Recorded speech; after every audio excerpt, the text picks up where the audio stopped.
Rehoboth ஊழியங்கள் வழங்கும் வார்த்தையின் நேரம்.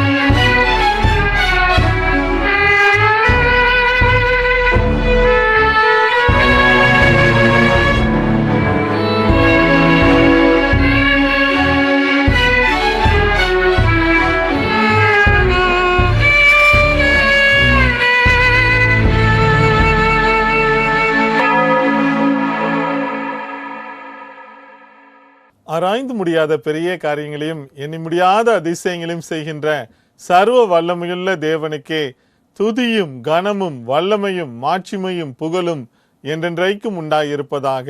ஆமேன். இந்த நாளிலும் இந்த நேரத்திலும் இந்த வார்த்தை நேரம் நிகழ்ச்சியின் மூலமாக உங்களை சந்திப்பதிலே மிகுந்த மகிழ்ச்சி அடைகின்றேன். கர்த்தர் உங்களை ஆசீர்வதிப்பாராக. இந்த நாளிலும் தேவன் நம்மோடு கூட பேசுகின்ற வார்த்தை, எருசலேமை சுற்றிலும் அக்கினி மதிலாய் இருக்கும் தேவன். God who is a wall of fire around Jerusalem. வாசிக்கலாம். சகரியா 2ஆம் அதிகாரம் 5ஆம் வசனம். நான் அதற்கு சுற்றிலும் அக்கினி மதிலாய் இருந்து அதன் நடுவில் மகிமையாக இருப்பேன் என்று கர்த்தர் சொல்கின்றார். இந்த இடத்துல பார்க்கும் பொழுது மதில் என்பது எதை குறிக்கிறது என்றால் மதில் சுவர், உயர்ந்த சுவர்கள். பண்டைய காலங்களில் நாம் பார்க்கும் பொழுது ஒரு பட்டணம் இருந்துச்சுன்னா அந்த பட்டணங்களை சுற்றி உயர்ந்த சுவர்கள் இருக்கும். அது எதற்காக என்றால் எதிரிகள் வந்து தாக்காதபடி அந்த பட்டணத்தை பாதுகாக்கின்றதா இருக்கின்றது. எருசலேமிலும் கூட அவ்வாறு சுவர்கள் இருந்தது. பண்டைய காலங்களில் இருந்தது, இப்பொழுதும் இருந்து கொண்டிருக்கின்றது. அது வரலாற்று சிறப்புமிக்கதா இருக்கின்றது. அந்த சுவரானது நீளம் 4018 மீட்டர் இருக்கின்றது, உயரம் 12 மீட்டர் உயரம் இருக்கின்றது. தடிமன் பார்த்தீங்கன்னா அதோட கனம் பார்த்தீங்கன்னா 2.5. இவ்வளவு வலிமையான அந்த மதில் சுவர் எருசலேமிலே இன்றும் இருந்து கொண்டிருக்கின்றது. எருசலேம் எதை குறிக்கிறது என்றால் God city or God's people, தேவ ஜனம் அல்லது தேவ ஜனங்கள் உள்ள நகரமாய் இருக்கின்றது. அப்படிப்பட்ட வார்த்தை தான் எருசலேம் என்பது குறிக்கின்றது. தேவ ஜனங்கள் இஸ்ரவேல் தேசத்திலே வாழ்ந்தார்கள். கர்த்தர் அவர்கள் மேல் பிரியமாய் இருந்தார். அந்த இஸ்ரவேல் ஜனங்களோடு உள்ள அந்த பிரியத்தை இந்த நாளிலும் கூட அவருடைய பிள்ளைகளாகிய நம் மீதும் வைத்திருக்கின்றார். எருசலேமிலே பார்க்கும் பொழுது அவர்கள் எல்லாம் சிறைப்பட்டு சென்று விடுகின்றார்கள். திரும்பியும் கூட அந்த சிறைப்பட்ட அந்த அடிமைத்தனத்திலிருந்து அவர்கள் மறுபடியும் வருகின்றார்கள். அவர்கள் தங்கள் சிறையிருப்பிலிருந்து திரும்பி வரும் பொழுது ஒரு கைவிடப்பட்ட நிலைமையில இருக்காங்க. அவங்க முன்னால இருந்த நிலைமையோட பார்த்தீங்கன்னா அவங்க கைவிடப்பட்ட நிலைமையில இருக்காங்க. கவனிப்பாரற்று இருக்கிறார்கள். பாதுகாப்பற்ற சூழ்நிலையில இருக்காங்க.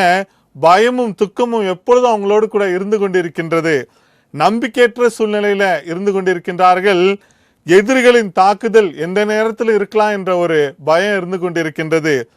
ஒன்றுமில்லாத ஒரு சூழ்நிலை, ஒரு வெறுமையான நிலைமை. இப்படிப்பட்ட சூழ்நிலையில தான் அவங்க அந்த அடிமைத்தனத்திலிருந்து விடுதலையாக்கப்பட்டு அந்த எருசலேமுக்கு திரும்பி வர்றாங்க. இப்படிப்பட்ட சூழ்நிலையில ஆண்டவர் சகரியா தீர்க்கதரிசியின் மூலமாக இஸ்ரவேல் ஜனங்களோடு கூட பேசுகின்றார். எதிரிகளின் தாக்குதலிலிருந்து நான் உங்களுக்கு பாதுகாப்பை தருவேன் என்று கூறுகின்றார். நம்பிக்கையும் தைரியத்தையும் உங்களுக்கு நான் கொடுப்பேன் என்று கூறுகின்றார். கரிசனை உள்ளவராய் நான் இருக்கின்றேன் உங்களை குறித்து, அதனால நீங்க எதை குறித்தும் கவலைப்பட வேண்டியதில்லை என்று கூறுகின்றார். மகிமையின் பிரசனத்தினால நான் உங்களை நிரப்புவேன் என்று கூறுகின்றார். ஆண்டவருடைய விலையேறப்பெற்ற மகிமையின் பிரசனத்தினால் உங்களை நிரப்புவேன் என்று கூறுகின்றார். பயத்தை நீக்குகின்றார். ஜனங்களுக்குள்ளே உள்ள அந்த பயத்தை அவர் முற்றிலும் நீக்குகின்றார். பட்டணத்தை திரும்ப கட்டுகின்றார். அந்த அழிக்கப்பட்ட பட்டணம் மறுபடியும் கட்டப்படுகின்றது. அதோடு கூட அவர்களுடைய தேவைகளை அனைத்தையும் தேவன் சந்திக்கின்றார். என்னென்ன தேவைகள் அவர்களுக்கு இருக்கின்றதோ எல்லாவற்றையும் தேவன் சந்திக்கின்றவராய் இருக்கின்றார். எல்லாவற்றுக்கும் எல்லாமாய் அவர்களுக்கு இருக்கின்றார். முழுவதுமா அந்த ஜனங்களை அவர் பொறுப்படுத்தி நடத்துகின்றார். இதைத்தான் சகரியா தீர்க்கதரிசி இஸ்ரவேல் ஜனங்களுக்கு கூறுகின்றார். இந்த நாளிலும் கூட ஆண்டவர் நம்மை பார்த்து இதையேத்தான் சொல்கின்றார். நீங்கள் ஒன்றுக்கும் கவலைப்படாமல் எல்லாவற்றையும் குறித்து ஸ்தோத்திரத்தோடு கூடிய ஜெபத்தினாலும் வேண்டுதலினாலும் என்னிடத்தில் தெரிவிக்கும் பொழுது நான் உங்களுக்கு எல்லா புத்திக்கும் மேலான தேவ சமாதானத்தை உங்களுக்கு தருவேன் என்று கூறுகின்றார். அதனால நம்முடைய வாழ்க்கையில ஒரு அடைப்பட்ட நிலைமையில எல்லாவற்றையும் இழந்த சூழ்நிலையில இந்த வார்த்தை நேரம் நிகழ்ச்சியை நீங்கள் கேட்டுக்கொண்டிருக்கலாம். நாம் தேவ ஜனமாய் இருக்கின்றோம்.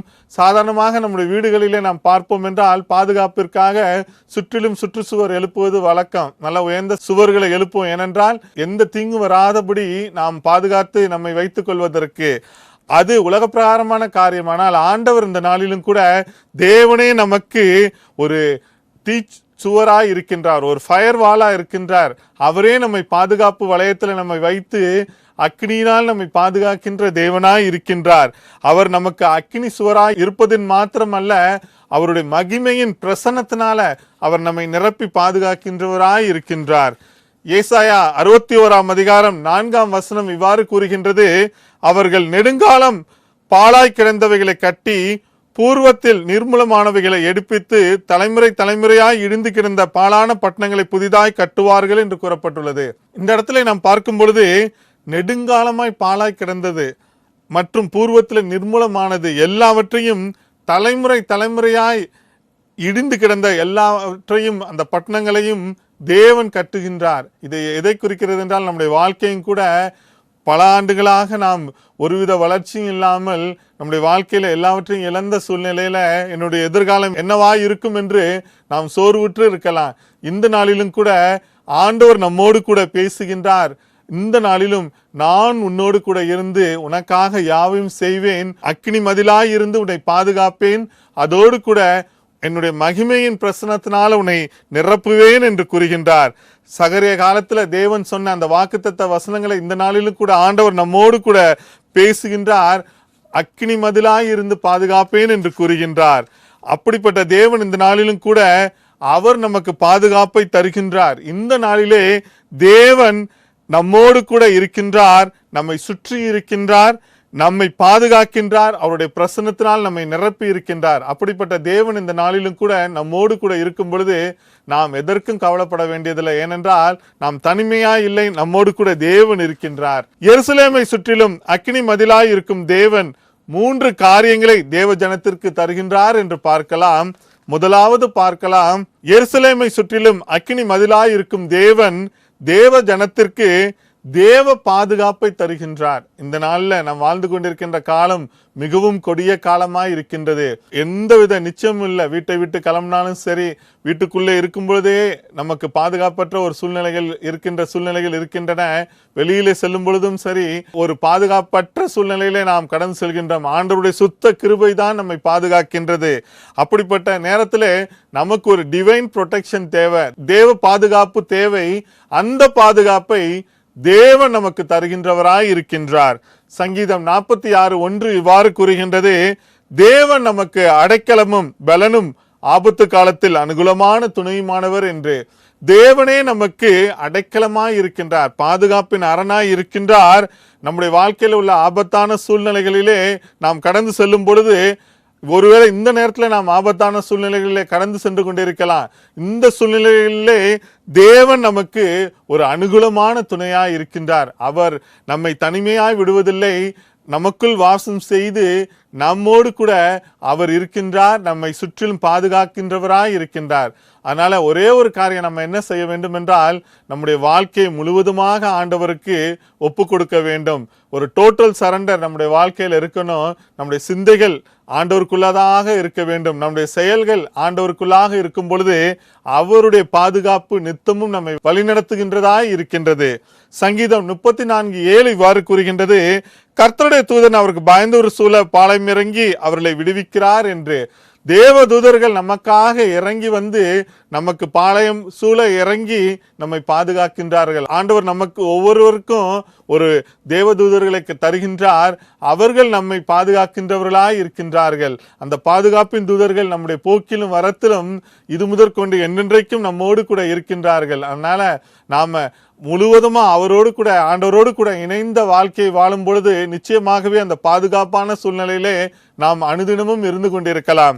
சங்கீதம் 121 5 முதல் 8 வசனங்கள் சொல்கின்றது, கர்த்தர் உன்னை காக்கிறவர், கர்த்தர் உன் வலது பக்கத்திலே உனக்கு நிழலாய் இருக்கிறார். பகலிலே வெயிலாகிலும் இரவிலே நிலவாகிலும் உன்னை சேதப்படுத்துவதில்லை. கர்த்தர் உன்னை எல்லா தீங்குக்கும் விலக்கி காப்பார். கர்த்தர் உன் போக்கையும் வரத்தையும் இது முதற்கொண்டு என்றென்றைக்கும் காப்பார் என்று கூறப்பட்டுள்ளது. ஆம் பிரியமானவர்களே, இந்த இடத்துல நாம் பார்க்கும் பொழுது ஆண்டவர் நம்மோடு கூட இருக்கின்றார். அவர் நம்மை காக்கின்றவராய் இருக்கின்றார். நம்முடைய வலது பக்கத்திலே நமக்கு நிழலாய் இருக்கின்றார். பகலிலே வெயிலாகிலும் இரவிலே நிலவாகிலும் நம்மை சேதப்படுத்தாமல் நம்மை பாதுகாத்து வழிநடத்துகின்றார். அவர் நம்மை எல்லா தீங்குக்கும் விலக்கி காக்கின்றார். குறிப்பாக சங்கீதம் 121:7 அவர் நம் ஆத்மாவை காக்கின்றார். நமக்கு விலையேற பெற்றது எது என்றால் நம்முடைய சரீரத்துல சரி, நம்முடைய சிந்தைகளிலும் சரி, ஆத்மாதான். ஆத்மா எப்பொழுதும் உற்சாகமாக இருந்தால் நாமும் உற்சாகமாக இருக்கும், நம்முடைய சரீரமும் உற்சாகமாக இருக்கும், நம்முடைய வாழ்க்கையும் சந்தோஷம் நிறைந்ததா இருக்கும். ஆத்மா சோர்வுற்று போய்விட்டால், ஏதோ கவலையில துக்கங்கள்ல நம்முடைய ஆத்மா இருந்தால் எல்லாமே நமக்கு ஒரு இருளாக இருக்கும். அந்த வெளிச்சம், ஆண்டவருடைய வெளிச்சம் நம்முடைய வாழ்க்கையிலே ஆத்மாவை உயிர்ப்பிக்கின்றது. அது நமக்கு பலன் தருகின்றது. அதனால எப்பொழுதுமே நம்ம ஆத்மாவை உற்சாகமா வைத்துக் கொள்ள வேண்டும். அதற்கு ஒரே ஒரு வழி, ஆண்டவரை என்னாலும் நாம் துதித்து கொண்டே இருக்க வேண்டும். அவருடைய வசனங்களை நாம் உச்சரித்து கொண்டு சிந்தையிலே வைத்து அதனை நாம் ஒவ்வொரு நிமிடமும் சொல்லி, நம்முடைய நேரம் கிடைக்கின்ற பொழுதெல்லாம் நாம் ஆண்டவருடைய வசனங்களை சொல்லி நாம் வாழும் பொழுது நம்முடைய ஆத்மா உற்சாகமாய் இருக்கும். கர்த்தர் நம் போக்கையும் நம் வரத்தையும் இது முதற்கொண்டு என்றென்றைக்கும் காக்கின்றவராய் இருக்கின்றார். நம்முடைய போக்கிலும் சரி, வரத்திலும் சரி, தேவன் நம்மை பாதுகாக்கின்றார். ஒருவேளை வீட்டிலிருந்து ஏதோ ஒரு காரியத்திற்காக புறப்பட்டு செல்லும் பொழுது இந்த சங்கீதம் 121 நாம் படித்து செல்லும் பொழுது தேவன் அந்த வசனங்களிலே உள்ள வாக்குத்தத்தத்தை அப்படியே நம்முடைய வாழ்க்கையிலே செயல்படுத்தி அந்த வசனங்கள் மூலமாக அவர் நம்மை பாதுகாக்கின்றார். ஏனென்றால் வசனம்தான் தேவன், தேவன்தான் வசனம். அதனால அந்த வசனம் நம்மோடு கூட இருக்கும் பொழுது அது நம்மை பாதுகாக்கின்றதாய் இருக்கின்றது. சங்கீதம் 32:7 இவ்வாறு கூறுகின்றது, நீர் எனக்கு மறைவிடமாய் இருக்கிறீர், என்னை நீர் இக்கட்டுக்கு விலக்கி காத்து இரட்சணிய பாடல்கள் என்னை சூழ்ந்து கொள்ளும்படி செய்வீர் என்று கூறப்பட்டுள்ளது. தேவன் நமக்கு மறைவிடமாய் இருக்கின்றார். கண்மலையின் வெடிப்பிலை வைத்து கரத்தால் மூடி பாதுகாப்பேன் என்று சொன்ன தேவன் நமக்கு மறைவிடமாய் இருக்கின்றார். தீங்கு நாளிலே நம்மை தம்முடைய கூடாரத்திலே மறைத்து ஒளித்து வைத்து பாதுகாக்கின்ற தேவன் நம்மோடு கூட இருக்கின்றார். அதனால எல்லாவித இக்கட்டுக்கும், நம்முடைய வாழ்க்கையில இருக்கின்ற எல்லா விதமான துன்பங்கள், துயரங்கள், போராட்டங்களுக்கும் நம்மை விலக்கி அவர் விடுவித்து நம்மை பாதுகாத்து நம்முடைய வாழ்க்கையிலே இரட்சணிய பாடல்கள் நம்மை சூழ்ந்து கொள்ளும்படி என்னாலும் நாம் அவரை துதித்து மகிழ்ச்சியா இருக்கும்படி அவர் நம்மை வாழச் செய்கின்றார். ஏசாயா 54:17 சொல்கின்றது, உனக்கு விரோதமாய் உருவாக்கப்படும் எந்த ஆயுதம் வாய்க்காதே போகும், உனக்கு விரோதமாய் நியாயத்தில் எழும்பும் எந்த நாவையும் நீ குற்றப்படுத்துவாய். இது கர்த்தருடைய ஊழியக்காரரின் சுதந்திரமும் என்னால் உண்டான அவருடைய நீதியுமாய் இருக்கிறது என்று கர்த்தர் சொல்கின்றார் என்று கூறப்பட்டுள்ளது. நமக்கு விரோதமாக உருவாக்கப்படுகின்ற எல்லா ஆயுதங்களும் தேவனுடைய பாதுகாப்பின் அரண் நம்மோடு கூட இருக்கும் பொழுது ஒரு ஆயுதங்களும் நமக்கு விரோதமாய் செயல்படுகின்றவைகள் எதுவும் நம்மை அணுகாமல் தேவன் பாதுகாக்கின்றவராய் இருக்கின்றார். அவர் நமக்காக எல்லா நியாயத்தையும் நிறைவேற்றி நமக்கு விரோதமான காரியங்களை அவரே நமக்கு நியாயம் தீர்த்து நம்மை வழிநடத்துகின்றவராய் இருக்கின்றார். ஒரு உண்மை சம்பவம் அமெரிக்க தேசத்திலே நடந்தது. கடந்த சில ஆண்டுகளுக்கு முன்பாக செப்டம்பர் 2011 நம் அனைவருக்கும் தெரியும், அங்கு உள்ள அந்த ட்வின் டவர்ஸ் இரட்டை கோபுரத்தை தீவிரவாதிகள் தாக்கினார்கள். அந்த சம்பவத்தில் பார்க்கும் பொழுது அந்த சம்பவத்தை போதகர் கென்னத் கோப்லாண்ட் என்றவர் தன்னுடைய ஒரு செய்தியில அவர் அழகாக விளக்குகின்றார். அந்த நாளன்று அங்கு ஒரு அந்த ட்வின் டவர்ஸ்ல பாத்தீங்கன்னா அந்த வேர்ல்ட் ட்ரேட் சென்டர் என்று இருந்தது. அதுல ஒரு சபை இருந்துச்சான். அந்த சபையினுடைய போதகர் பெயர் என்னவென்றால் ஜெஃப் ஹெர்பர்ட் என்ற போதகர் இருந்தார். அவருடைய மனைவி லிண்டா என்பவர்கள் அமெரிக்க ஆர்மியில கர்னலா இருந்தவங்க. அவர் அங்கு சபையை நடத்தி கொண்டிருக்கின்றார். அந்த சபையில கிட்டத்தட்ட ஒரு 90% பேர் அந்த வேர்ல்ட் ட்ரேட் சென்டர்லயும் மற்றும் அங்கு உள்ள அந்த பென்டகன்ல அவங்க வேலை செஞ்சு கொண்டிருந்திருக்கிறாங்க. அப்படிப்பட்ட சூழ்நிலையில திடீரென்று அந்த டவர்ஸை தாக்குறாங்க. ஆனா இந்த சபையை சார்ந்தவர்கள் எல்லோரும் பாதுகாக்கப்படுகின்றார்கள். எவ்வாறு என்றால், இந்த தாக்குதலுக்கு முன்பாக ஒரு சில நாட்களுக்கு முன்பாகவே ஆண்டவர் இந்த போதகரோடு கூட பேசி என்ன சொல்லியிருக்கின்றார் என்றால், ஆவியானவருடைய நடத்துதலை பற்றி பிரசங்கம் பண்ணு, அதோடு கூட ஆவியானவருடைய சத்தத்தை, என்னுடைய சத்தத்தை ஜனங்கள் கேட்டு செயல்படும்படி அவர்களுக்கு நீ போதி என்று சொல்லி, அவர் அதனை ஒவ்வொரு நாளும் ஒவ்வொரு வாரம் அந்த சபையில அவர் அதனை போதனை செய்து நடத்தி இருக்கின்றார். அந்த ஜனங்க அனுதினமும் ஆவியானவருடைய நடத்துதலோடு கூட அவங்க சென்ற பொழுது, இந்த தாக்குதல் வந்த அந்த நாளைக்கு செப்டம்பர் 2011 அன்று பார்த்தீங்கன்னா, அந்த ட்வின் டவர்ஸ் தாக்கும் பொழுது அவங்க இந்த ஜனங்கள் எல்லாரும் பாதுகாக்கப்படுகின்றார்கள். அந்த போதவரோட மனைவி பார்த்தீங்கன்னா, அவங்களும் அந்த பென்டகன்ல வேலை செய்கிறாங்க. அவங்க கண் பார்க்க அந்த விமானம் வந்து தாக்குது. அந்த நேரத்தில் ஆண்டவர் தெளிவாக இவர்களை நடத்துகின்றார். நடத்தினது காரியம் என்னவென்றால், அவங்களை உடனே எப்படி தப்பிக்க வேண்டும் என்ற வழியை ஆவியானவர் தெளிவாக அவர்களுக்கு சொல்லி, இடதுபுறம் செல்லு, வலதுபுறம் செல்லு என்று சொல்லி, அப்படி ஒவ்வொரு வார்த்தையும் ஆண்டவரிடத்திலிருந்து டைரக்ஷன் வந்து கரெக்டாக அவங்க எஸ்கேப் ஆனாங்களாம். இதை பார்த்து இந்த போதகர் மனைவி சபையில் இவங்களும் அங்கு ஊழியம் செய்கின்றார்கள் என்று அறிந்த ஜனங்கள் இவர்களை பின்பற்றி சென்றாங்களாம். நிறைய பேர் அனைவரும் பாதுகாப்பாக இருந்து அவர்கள் அனைவரும் காக்கப்பட்டனர். இந்த அருமையான சம்பவத்தை அந்த ஊழியர் சொல்லும் பொழுது உண்மையிலேயே ஆச்சரியமாய் இருந்தது. தேவன் எவ்வாறு நடத்துகின்றார், அவர் தம் ஜனங்களை எவ்வாறு பாதுகாக்கின்றார் என்று. அதனால இந்த பாதுகாப்பின் தேவனை நாம் நம்முடைய வாழ்க்கையில ஏற்றுக்கொள்ளும் பொழுது எவ்விதமான சூழ்நிலைகள் வந்தாலும் கூட அவர் நம்மை போஷித்து பாதுகாத்து ஆசிர்வதிக்கின்றார். ஒரே ஒரு காரியம் நம்ம என்ன செய்யணும்னா, அந்த போதகர் சொல்லி கொடுத்தது ஹியர் அண்ட் ஒபே, அவர் சத்தத்தை கேளு நட என்று. அதுபோல நாமும் கூட ஆண்டவருடைய சத்தத்தை கேட்டு நாம் நடக்கும் பொழுது நம்முடைய வாழ்க்கையில அவரே நம்மை நடத்துகின்றவராய் இருக்கின்றார்.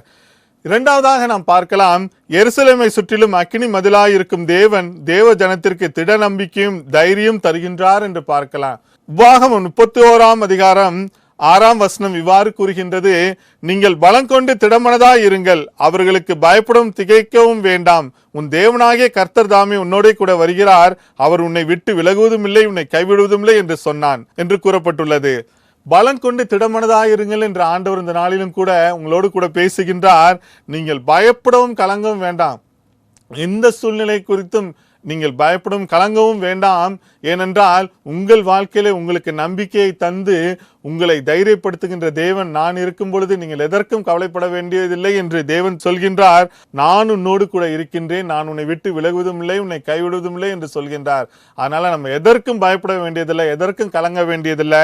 நமக்கு நம்பிக்கை தருகின்ற தேவன், நமக்கு தைரியத்தை தருகின்ற தேவன், அவர் தன்னுடைய அபிஷேகத்தினால் நம்மை நிரப்பி நமக்கு இந்த 2 காரியங்களை தந்து நம்மை பாதுகாக்கின்றார், அக்கினி மதிலாய் இருந்து பாதுகாக்கின்றார். மோசேயுடைய வாழ்க்கையில நாம் பார்க்கும் பொழுது அவர் இஸ்ரவேல் ஜனங்களை பார்வோனிடத்திலிருந்து மீட்டெடுத்து அடிமைகளாக இருந்து எகிப்தில் இருந்தவங்களை அவர் அழைத்து வருகின்றார். அவருக்கு 120 வயது ஆகின்றது. அந்த சூழ்நிலையில அவர் கானான் தேசத்துக்குள்ள பிரவேசிக்க முடியாத சூழ்நிலை இருக்கு. அப்ப அவருக்கு அடுத்தபடியா உள்ள யோசுவாட்ட எல்லாத்தையும் ஹேண்ட் ஓவர் பண்றாரு.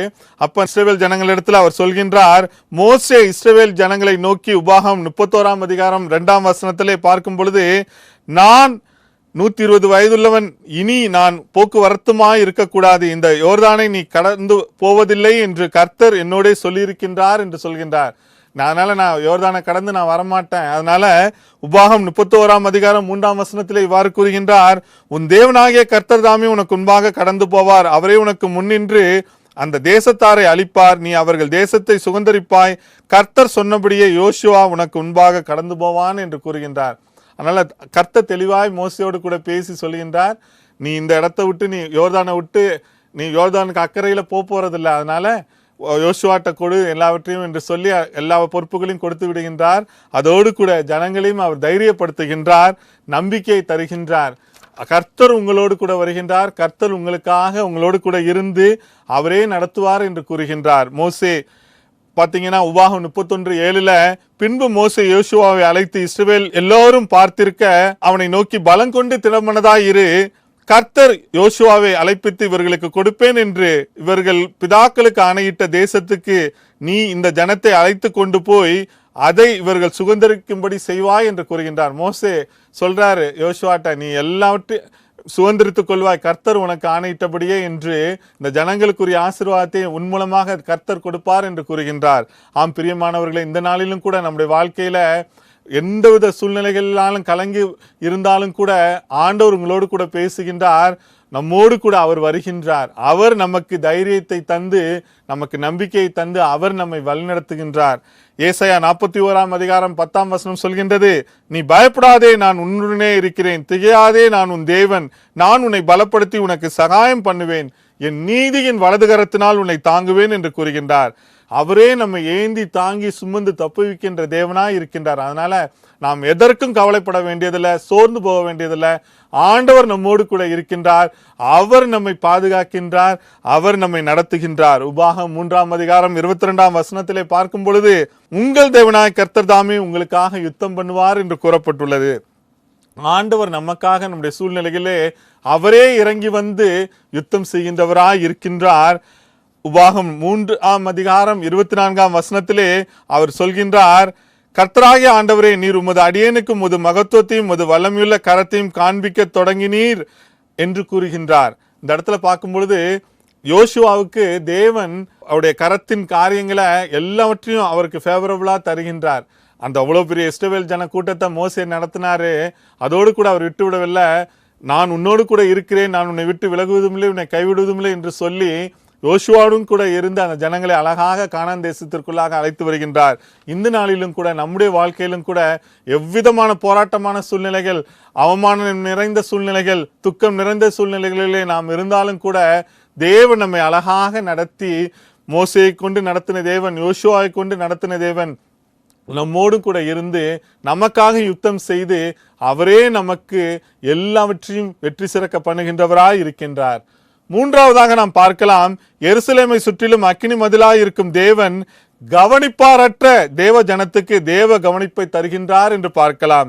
ஏசாயா 49:13 மூலமாக, வானங்களே கெம்பீரித்து பாடுங்கள், பூமியே களிக்கூறு, பர்வதங்களே கெம்பீரமாய் முழங்குங்கள், கர்த்தர் தம்முடைய ஜனத்துக்கு ஆறுதல் செய்தார், சிறுமைப்பட்டிருக்கிற தம்முடையவர்கள் மேல் இரக்கமாய் இருப்பார் என்று கூறப்பட்டுள்ளது. ஆம் பிரியமானவர்களே, இந்த நாளிலும் கூட தேவன் தம் ஜனத்துக்கு ஆறுதல் செய்கின்றவராய் இருக்கின்றார். அதோடு கூட சிறுமைப்பட்டிருக்கிற தம்முடைய ஜனத்தின் மேல் இரக்கமாய் இருக்கின்றவராய் இருக்கின்றார். அதனால தனிமையாய் நான் இருக்கின்றேனே என்று சோர்ந்து போக வேண்டியதில்லை. தேவன் நம்மோடு கூட இருந்து நமக்கு ஆறுதல் செய்கின்றார். நமக்கு அவர் நம்மோடு கூட இருந்து எல்லா இரக்கமும் நன்மையும் கிருபையும் நம்மை சூழும்படியாய் அவர் நம்மோடு கூட இருந்து நம்மை வழிநடத்துகின்றவராய் இருக்கின்றார். 1 பேதுரு 5:7 சொல்கின்றது, அவர் உங்களை விசாரிக்கிறவர் ஆனபடியால் உங்கள் கவலைகள் எல்லாம் அவர் மேல் வைத்து விடுங்கள் என்று. நமக்கு இருக்கின்ற பாரங்கள், கவலைகள், கண்ணீர்கள் எல்லா விதத்தையும் நாம் மனதிலே வைத்தால் நாம் சோர்ந்து போய் நாம் வியாதி உள்ளவர்களாய் போய்விடுவோம். அதனால எல்லாவற்றையும் நமக்காக விசாரிக்கிற தேவனிடத்தில் ஒப்பு கொடுக்கும் பொழுது அவர் எல்லாவற்றையும் சுமந்து நமக்கு வெற்றி சிறக்கின்றவராய் இருக்கின்றார். லூக்கா 12:6-7 சொல்கின்றது, 2 காசுக்கு 5 அடைக்கலான் குருவிகளை விற்கிறார்கள் அல்லவா, அவைகளில் ஒன்றாகிலும் தேவனால் மறக்கப்படுவதில்லை என்று கூறப்பட்டுள்ளது.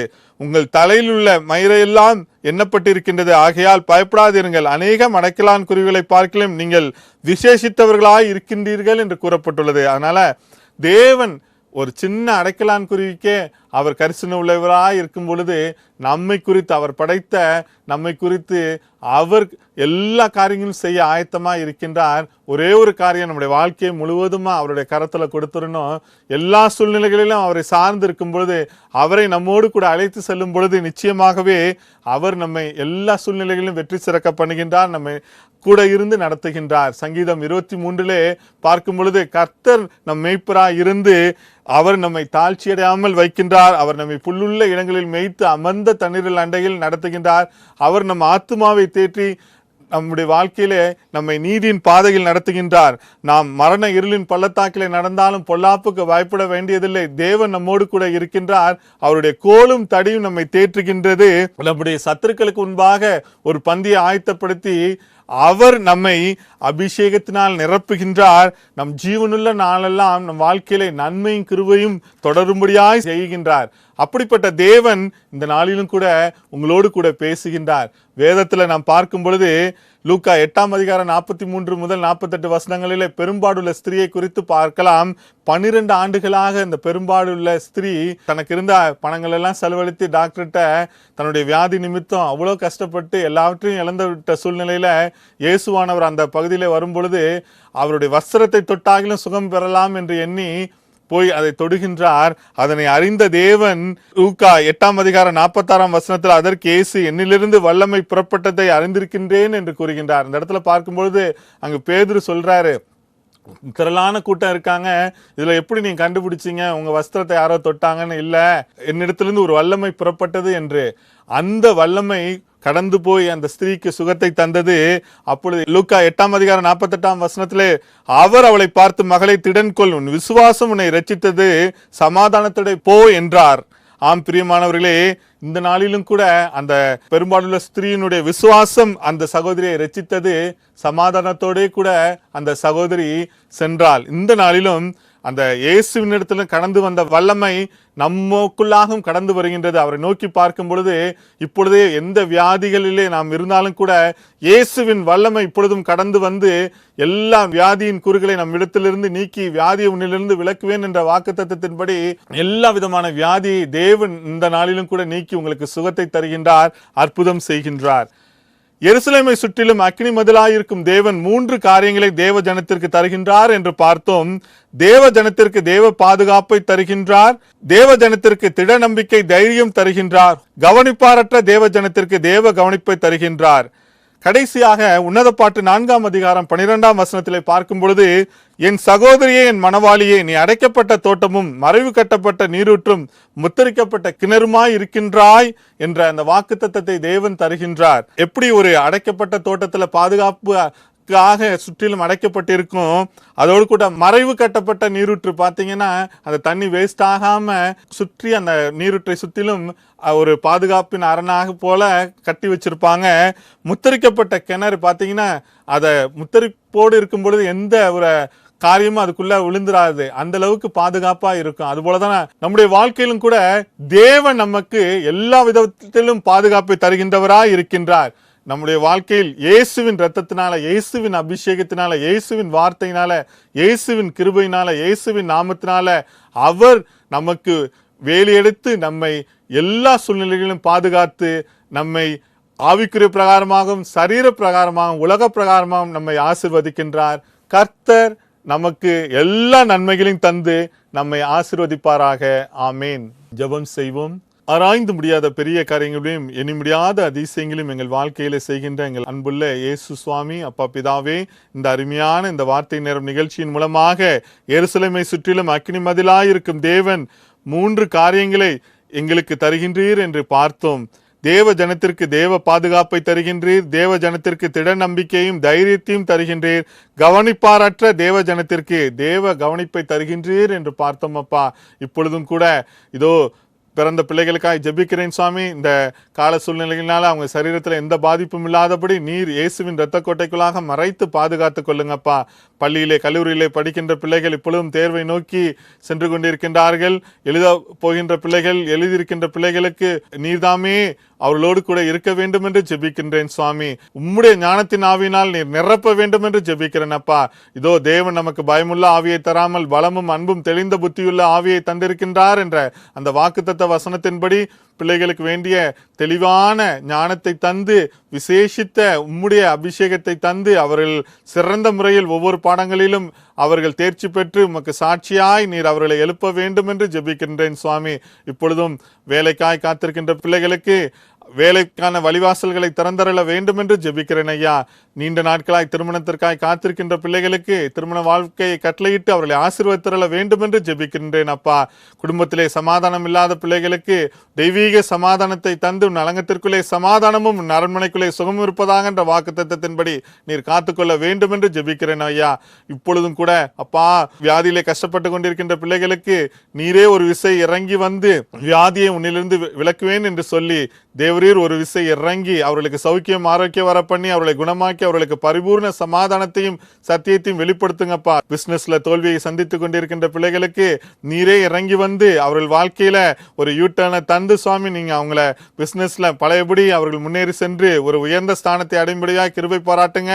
கடன் பிரச்சனையில இருக்கின்றவர்களுக்கு விசேஷமாய் நீரே இறங்கி வந்து அவர்களுக்கு உதவி செய்து கடன் பிரச்சனையிலிருந்து விடுதலை தர வேண்டும் என்று தேவன் தம்முடைய ஐஸ்வரத்தின்படி உங்கள் குறைவுகளை எல்லாம் நிறைவேற்றுவான்ற வாக்கு தத்தத்தின்படி நீரே இறங்கி வந்து விடுதலை தாங்கப்பா. தொடர்ந்து இந்த வார்த்தை நேரம் நிகழ்ச்சியின் மூலமாக என்னென்ன காரியங்களுக்காக நம்முடைய பிள்ளைகள் கேட்கின்றார்களோ அவர்களுக்கு நீரே இறங்கி வந்து ஆவிக்குரிய பிரகாரமாகவும் சரீர பிரகாரமாகவும் உலக பிரகாரமாகவும் ஆசீர்வதித்து அவர்களை பாதுகாத்து ஆசீர்வதித்து வழிநடத்த வேண்டும் என்றும் எல்லாவித தெய்வீக சமாதானத்தினால் நிரப்பியறல வேண்டும் என்றும் எல்லா அந்தகார வல்லமையிலே மேற்கொண்டு சகல வாக்குத்தத்தங்கள் சுதந்திரமாக்கி ஜெபங்களை கேட்கின்ற அற்புதங்களை செய்கின்ற இயேசுவின் நாமத்தினாலே ஜெபிக்கிறோம் ஜீவனுள்ள நல்ல பிதாவே.